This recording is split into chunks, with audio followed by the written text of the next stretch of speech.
Sir Kanyakumari to Kashmir వరకు మ్యాక్డెల్ whisky అనేది నాకు తెలిసినంత వరకు అయితే 65 నుంచి నేను చూస్తున్నాను 16 ఏళ్ళ కుర్రోజు నుంచి యూబీ బీర్ కానీ కింగ్ ఫిషర్ కానీ టోటల్ చూస్తున్నాం మనం. ఈరోజు ఏదైతుందో అది అవైలబిలిటీ మీకు ఇక్కడ ఉందా చెప్పండి. 4 సంవత్సరాల తర్వాత వచ్చింది అనుకోండి. ఈరోజు మ్యాక్డెల్ అంటే షావెలస్ మాగుంట సుబ్బరామిరెడ్డి గారు ఉన్నప్పుడే దాదాపు 85 నుంచి వాళ్ళు డీలర్ సౌత్కు కేరళ కర్ణాటక ఆంధ్ర అండ్ తమిళనాడు వాళ్ళ పార్టీలో ఎంపీ ఉండే కదా తను అదే తీసుకోలేదు కమిషన్లు అడిగాడు. సార్ ఇవాళ 10 రూపాయల కొట్టుకు సార్ ఇక్కడ ముంగట 10 రూపాయల కొట్టుకు డిజిటల్ ఫోన్ పే కొడుతున్నాం. 1000 రూపాయలు క్యాష్ ఎందుకన్నా ఎందుకు క్యాష్ 1 లక్ష రూపాయల మన ట్రాన్సాక్షన్ వచ్చింది. 1 lakh అంటే 4.5 yearsలో 1 లక్ష రూపాయల ట్రాన్సాక్షన్ క్యాష్ 5-10% అది. సో ఈ విధంగా దాంట్లో ఏదైతుందో 100 మంది 1000 మంది 10,000 అంటున్నారు కానీ 1000 మంది అయితే చనిపోయారు. నా దగ్గర కూడా 3-4 ఫోటో ఉన్నాయి. నేను ఎన్నికల ముందు కూడా ఇంటర్వ్యూ చేశాను, షాపులకు పోయాను, ఏది తాగితే ఏమైతుంది సార్. చీప్ లిక్కర్ అంతకుముందు 90 రూపీస్ ఉంటుంది సార్. ఏది 2014 నుంచి 19 వరకు 19 నుంచి 24 వరకు ఏదైతుందో 230 రూపీస్ ఎనీ చీప్ లిక్కర్ అంటే ఈ కూలీనాలు చేసేవాళ్ళు. ఆ 235 ఈవినింగ్ క్లోజ్ అవుతుంది కదా, ఆ కూలీ డబ్బులు తీసుకొచ్చి ఇతను తీసుకుంటాడు. కరెక్ట్గా 235 స్టాక్ అయిపోయిందని 325. ఈ విధంగా ఏదైతుందో ప్రజలు లూటు మార్చేసిండ్రు. క్లారిటీగా అన్ని దిక్కుల నుంచి ద్వారాలు ఏదైతుందో జగన్మోహన్ రెడ్డి దగ్గరికి డబ్బులు పోయినాయి, బంగారం పోయింది, డబ్బులు పోయినాయి.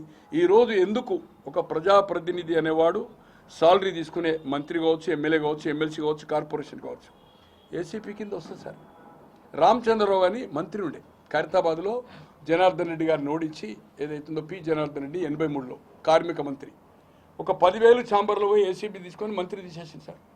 1 లక్ష రూపాయలు బంగారు లక్ష్మణ్ గారు Rajya Sabha ఉండ్రి all India BJP president అతన్ని 1 లక్ష రూపాయలు ట్రాప్ అయినందుకు ఏదైతుందో టెలిఫోన్ అది అయినందుకు ఆయన అధ్యక్ష పదవి పోయింది. సో ఈరోజు చంద్రబాబు గారు చాలా క్లారిటీగా వచ్చేసింది అంతా. నేను అడుగుతున్నా ఇప్పుడు ఏదో ఫామ్ హౌస్ గేమ్ హౌస్ చేసిండు. ఈరోజు తాడేపల్లి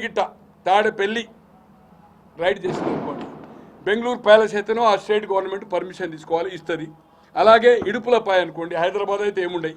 అలాగే పులివెందులు అనుకోండి, ఈరోజు 1000 కేజీల కొద్ది బంగారము, లక్షల కోట్ల రూపాయలు, 1,000 కోట్లు అయితే ఖచ్చితంగా క్యాష్ దొరుకుతుంది అక్కడ. ఆ పని చేయాలి చంద్రబాబు గారు. కానీ చంద్రబాబు గారు ఎందుకంటే 5 సంవత్సరాలు నేను అధికారంలో ఉంటా, ఆదరబాదరగా అరెస్టులు చేసి కేసులు పెట్టి గోడలు దునికి దర్వాజాలు వలగొట్టి చేస్తే ఏదైతుందో పబ్లిక్లో రియాక్షన్ వస్తుంది. చట్టము తన పని తను చేసుకోపోతుందని ఒక ఇన్స్ట్రక్షన్.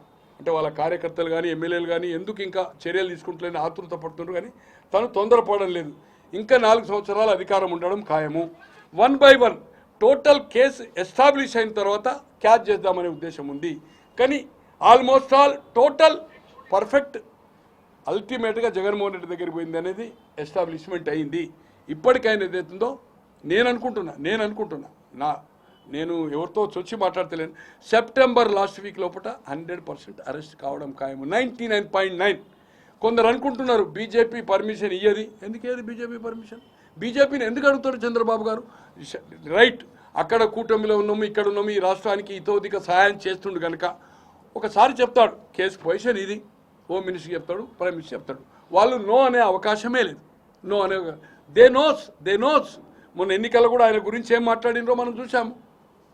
కూటమి తరఫున వచ్చినప్పుడు మోడీ గారు కానీ షా గారు కానీ ఖచ్చితంగా జగన్మోహన్ రెడ్డి గారు సెప్టెంబర్ లాస్ట్ వీక్ లోపల 99.9 అరెస్ట్ కావడం ఖాయం. దీంట్లో అల్టిమేట్ లబ్ధిదారు అతనే. వీళ్ళంతా నిమిత్త మాత్రులే. ఆల్రెడీ కొందరు అప్రూవర్గా మారారు, కొందరు చెప్పారు. విజయసాయి రెడ్డి గారు కూడా ఆల్మోస్ట్ ఆల్ క్లారిటీగా చెప్పాడు. తను ఫస్ట్ ఆయనది ఉండే, తర్వాత ఎక్కడో లావాదేవీల్లో ఆయన బయటకు వచ్చాడు. ఆయన సార్ ఎవరండి? రాజకేశ్ రెడ్డి మీటింగ్ అయింది హైదరాబాద్లో, విజయసాయి రెడ్డి ఇంట్లో ఉండేది, హోల్సేలర్ అందరూ పిలిచి హయత్లో సుబ్బరామిరెడ్డి గారి హోటల్లో డీల్ అయింది. ఇక్కడ ఆంధ్రప్రదేశ్లో వ్యాపారం, అక్కడ తెలంగాణలో ఎందుకండి వాళ్ళతోటి డీలుతో? ఖచ్చితంగా దీంట్లో కొత్త ఏం కాదు సార్. అల్లిబిల్లి కంపెనీలో ఏమవుతుందో కానీ అంతకుముందు గతంలో 16 నెలలు జైలుకు పోయిండు. దాంట్లో ఫైన్ పడవచ్చు. అలీబిల్లీ కంపెనీ అంటే ఫారెన్ కంపెనీలు, షూట్ కేస్ కంపెనీలు. దీంట్లో మాత్రం క్లారిటీగా దాంట్లో ఫైన్ పడే అవకాశం ఉంది. ఎందుకంటే అలీబిల్లీ కంపెనీలు ఇంకోటి బయట నుంచే అమౌంట్ మాత్రం రిజర్వ్ బ్యాంక్ గైడ్ లైన్స్ ప్రకారమే ఎంతైతే బైలాస్ ఉందో ఆ లా ప్రకారమే షూట్ కేస్ కంపెనీలతోటి పైసలు వచ్చినాయి. కానీ ఇక్కడ షూట్ కేసు కంపెనీ అయినా ఇన్కమ్ ట్యాక్స్ అయితే ఎట్లయితే ఫైన్ వేస్తారో వైట్ మనీ కింద చేసి బ్లాక్ మనీని అయితే ఈ కేసులో మాత్రము లిక్కర్ కేసులో జైలుకు పోవడం ఖాయం సార్. జెన్యున్ ఇష్యూ ఆ కాగితం ఆడబేరసి వచ్చాను. తో ఇది కరుణాకర్ రెడ్డి గారు ఫోర్ ఫ్రంట్కి వచ్చి ఎక్కడో నేను అనుకుంటున్న ఈరోజు బయటపెట్టిందంటే ఎక్కడో తేడా వచ్చింది. ప్రజలకి ఇది అనుమానం ఉంది. దాన్ని నివృత్తి చేయడానికి ఎంక్వైరీ చేస్తే కాదు, ఎంక్వైరీ వేయకముందు కూడా ఏమేమి మీ దగ్గర సమాచారం ఉందో 100,000 కోట్లు కొల్లగొట్టిందని చెప్తున్నారు. కోర్టుల్లో జడ్జెస్ కామెంట్ చేసి చెప్తున్నారు. వై నాట్ ఆఫ్ మీరు కవి హృదయము పుస్తకాలు రాస్తారు. కమాన్ మీ దగ్గర ఉన్న ఇన్ఫర్మేషన్ గవర్నమెంట్కు పాస్ ఆన్ చేయండి, సహకరించండి. తిరుపతిలో ఎవరెవరి దగ్గర టీడీఆర్ ఇచ్చిన దాంట్లో ఏదైతుందో ఎవరి దగ్గర డబ్బులు ఇచ్చింది అనేది కూడా మీ ఫాలోవర్స్ కానీ, మీ సహచరులు కానీ, మీ మిత్రులు కానీ, మీ బంధువులు కానీ, మీకు సహాయ సహకారాలు అందించిన వాళ్ళు ఈ 30 సంవత్సరాలకి వెళ్ళి రాజకీయాల్లో అటువంటి వాళ్ళు కూడా డబ్బులు ఇచ్చారు.